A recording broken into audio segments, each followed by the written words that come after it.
Bonjour, est-ce que vous connaissez les métiers de la productique mécanique? Non, moi j'en ai aucune idée. Non, je sais pas qu'est-ce que c'est. Non. Non. Et vous? Pas du tout. Aucune idée? Non, aucune idée, non. Non, vraiment pas. Tu connais les métiers de la productique mécanique? Ah non, pas du tout. Non. Pas du tout. Non, je vois pas ce que, non, je vois pas ce que c'est, non. Non, pas vraiment. De la mécanique, je connais, mais c'est tout. Du tout. Ah non. Vous êtes professeur ici, vous, Oui. peut-être? Est-ce que vous connaissez les métiers, vous, de la productique mécanique? Pas du tout. Vraiment pas du tout. Enfin, deux noms, ça me dit quelque chose. Hein. Moi, je suis enseignant en série générale, donc d'histoire-géographie, et c'est vrai que je peux pas vous en dire plus. Je serais pas capable de vous décrire la filière, les métiers en question. Ça vous évoque quoi, alors, productique mécanique? Je sais pas, il y a des trucs comme ça. Ou ceux qui font dans les usines. Vous en avez déjà entendu parler, non? Pas du tout. Aucune idée. On sera informé peut-être. C'est à toi. Chèque et maths. La productique mécanique recouvre toutes les activités nécessaires à la production de pièces métalliques en série. Ce secteur d'activité intègre la conception par l'outil informatique, La programmation des moyens de production à commande numérique, l'usinage par enlèvement de matière, la gestion de la fabrication l'optimisation des moyens de production. et le contrôle des pièces produites. La productique mécanique vise également à améliorer l'ensemble des méthodes et des moyens de production industrielle. En Haute-Loire, ce secteur professionnel représente une centaine d'entreprises et plus de 3000 emplois salariés. Quel a été votre parcours scolaire? J'ai fait dans l'enseignement général jusqu'en 5e. Après, j'ai fait une 4e, 3e technologie, basée plus sur des parties pratiques. Et là, après, je me suis orienté sur un bac, un BEP et un CAP, productique mécanique. Après mon BEP, je suis parti en bac pro productique par alternance à Saint-Étienne. Je faisais 15 jours à l'école et 15 jours en entreprise. Voilà.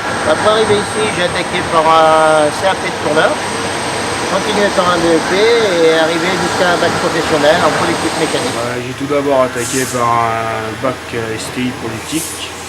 Après, j'ai continué sur un BTS productique, tout ça au Puy-à-Envelay à Rochamont. Et après, je suis parti 1 an et demi en formation en Haute-Savoie. En contrat de qualification, j'ai appris le métier de régleur sur tour automatique multibranche. Quel est votre poste de travail et quelles en sont les responsabilités? Je suis donc opérateur régleur sur une commande numérique. Donc ça consiste à déjà monter la pièce sur la machine, savoir lire le plan aussi donc, et faire un programme.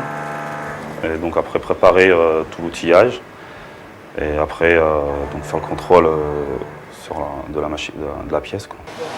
Ben pour le moment, je suis chef d'atelier depuis pratiquement 2 ans, donc c'est assez nouveau, donc on continue encore à découvrir. Et puis on avance un peu plus, aussi avoir peut-être un peu plus de relations avec les clients pour le moment, c'est ce qui m'intéresse, et puis continuer de consentir et puis faire évoluer le développement de l'entreprise.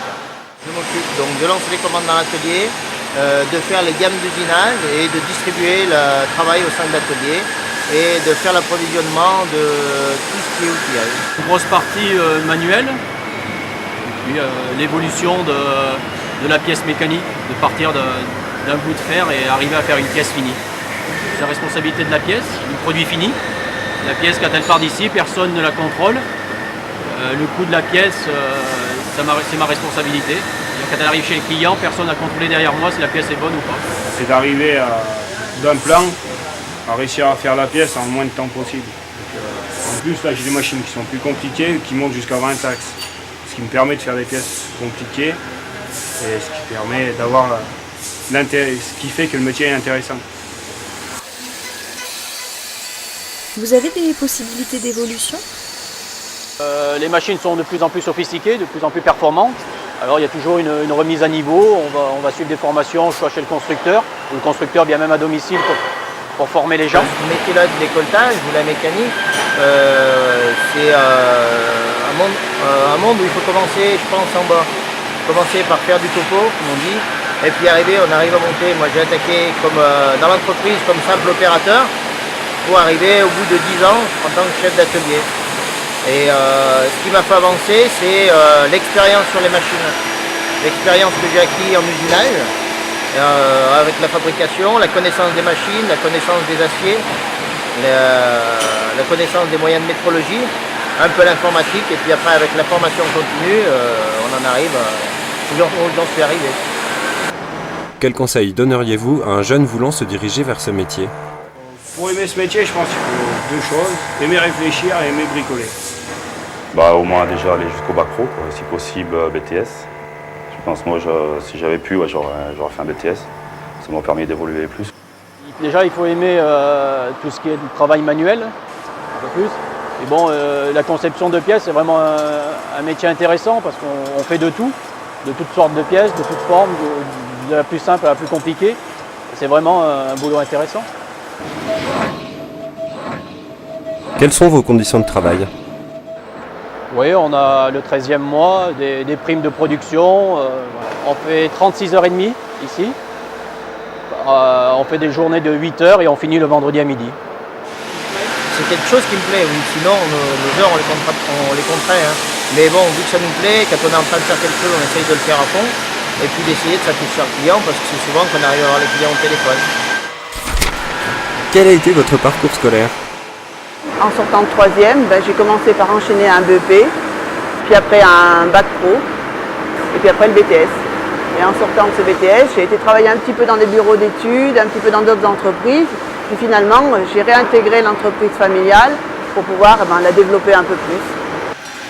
Donc j'ai un parcours un peu atypique, j'ai fait un bac technologique, bac à l'époque. J'ai débouché dans le monde après de génie informatique et industriel, suivi par une école de commerce afin de commercialiser tous ces produits. Petit passage par Erasmus en Angleterre et retour en France dans lequel j'ai dirigé une petite entreprise et ensuite je suis rentré au sein des établissements Massart avec laquelle j'ai fait une formation continue pour être ingénieur de production à l'ISTP de Saint-Étienne. Quels sont les critères de sélection pour le recrutement de vos employés? C'est vrai qu'on préfère quelqu'un qui est déjà qui est suivi, il y a déjà un BEP au moins. Un bac pro c'est l'idéal en termes de formation, donc il y a déjà quand même des connaissances. Puis après, il y a toute la motivation et l'envie d'apprendre, parce que c'est des métiers où on apprend tout au long de sa vie. Être motivé pour faire son travail, avoir envie d'avancer dans l'entreprise. Les gens motivés ont toujours une place dans une entreprise. De quels acquis sociaux bénéficient vos employés? Les salaires, c'est vrai, ont peut-être quand même monté ces dernières années, parce que quand même les gens ont des compétences et elles sont reconnues maintenant, je pense. Au bout d'un an d'ancienneté dans l'entreprise, ils ont le 13e mois. Ensuite, je distribue en fonction justement du bénéfice et du bon développement de l'entreprise.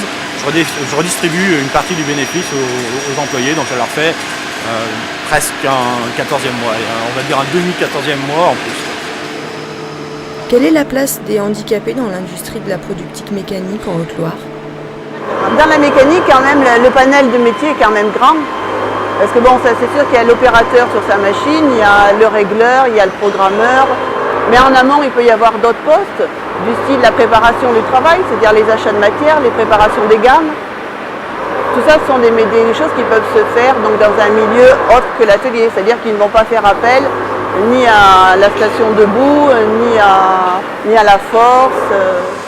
Au niveau des handicapés, il y a des postes, oui, puisqu'il y a certaines opérations qui sont très réalisables par des gens handicapés physiques ou mentales. Tous les postes ne sont pas accessibles, c'est évident, mais oui, il y a des postes. D'ailleurs, nous avons une personne handicapée chez nous. Le métier a-t-il changé lors de ces dernières décennies? Oui, c'est vrai que ça a énormément changé, surtout depuis 30 ans. Ce que les gens ont en référence, c'est vrai que ça a complètement évolué. Donc ça demande quand même beaucoup de compétences. C'est vrai que ce ne sont plus les métiers d'autrefois. Quelle perspective avez-vous pour l'industrie de la productique mécanique en Haute-Loire? On travaille déjà d'un point de vue national, on cherche à travailler avec l'Allemagne, on travaille déjà pas mal avec la Belgique, la Suisse. Toutes les entreprises qui sont là, c'est quand même des entreprises où il y a vraiment une motivation, où il y a déjà une culture du métier, où il y a une envie au moins ces entreprises vont rester et se développer. Je pense que la mécanique a sa place et qu'elle continuera à la garder. Si on a bien des gens, des compétences qui s'amènent dans l'entreprise. Quel a été votre parcours scolaire? Alors j'ai commencé par un bac scientifique. donc bac S à l'époque. Ensuite un DUT génie mécanique à Saint-Étienne. Et puis après j'ai fait un an de formation plus spécifique sur les logiciels même de dessin. Donc là c'était un an par alternance dans ce qu'on appelle la conception assistée par ordinateur en fait. Quel est votre poste de travail et quelles en sont les responsabilités? Alors je suis dessinateur industriel en mécanique. Donc ça consiste à réaliser, étudier et suivre en production une machine ou un poste d'assemblage ou un poste de montage dans toute sa continuité. Quand on réalise quelque chose, 1 ou 2 mois après, ça se monte à l'atelier. Et même la plupart du temps, on donne un coup de main pour monter. Donc là, on a le résultat sous nos yeux et bon, quand ça marche, c'est une satisfaction. Quel est votre poste de travail et quelles en sont les responsabilités? La responsabilité, c'est toute la responsabilité de suivi d'une machine. C'est-à-dire qu'on attaque par les premiers contacts avec le client pour ce qui est de la prise du cahier des charges, définir avec lui exactement ce qu'il veut comme type de machine, le prix bien sûr, son budget qu'il a à y mettre. Et après, ça consiste à dessiner réellement sur ordinateur la machine. Quel conseil donneriez-vous à un jeune voulant se diriger vers ce métier? Déjà, il faut quand même aimer, je dirais, la mécanique générale, que ce soit de la mobilette, la machine-outil en général, aimer tripoter, aimer démonter, remonter. Puis bon, après, c'est une évolution, je dirais, logique. On commence peut-être plus par l'atelier, puis au fur et à mesure, on passe dans les bureaux. C'est qu'on a plus la conception.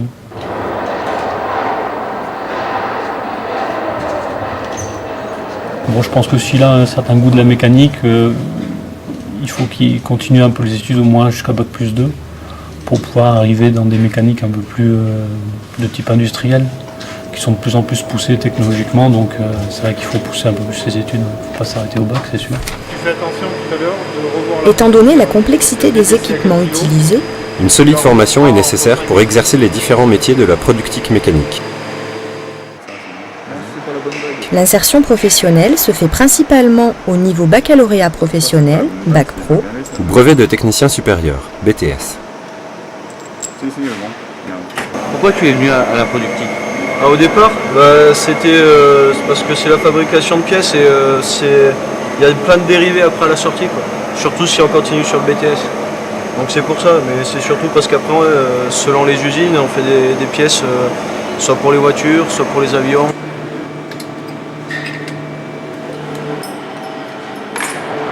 Là en fin d'année on est en train de faire un thème, un projet. On doit en fait réaliser la conception de A à Z d'une pièce mécanique.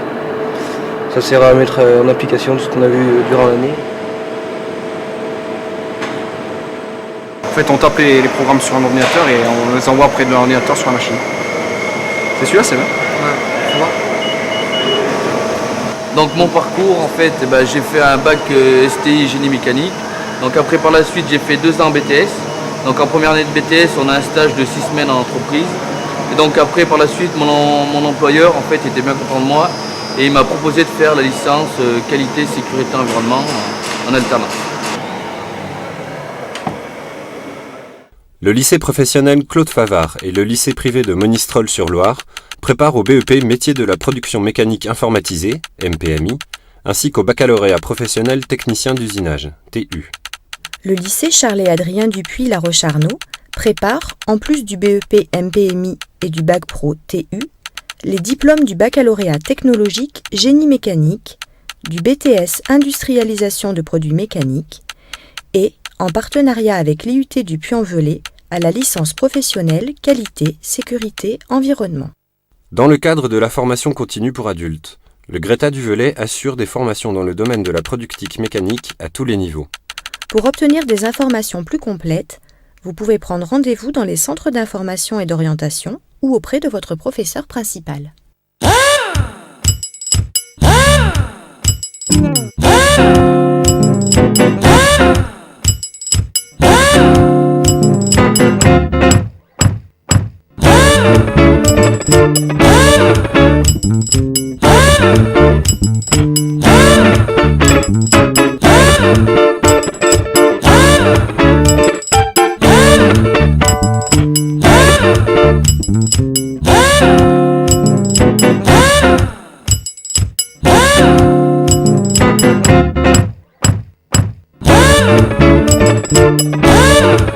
Merci.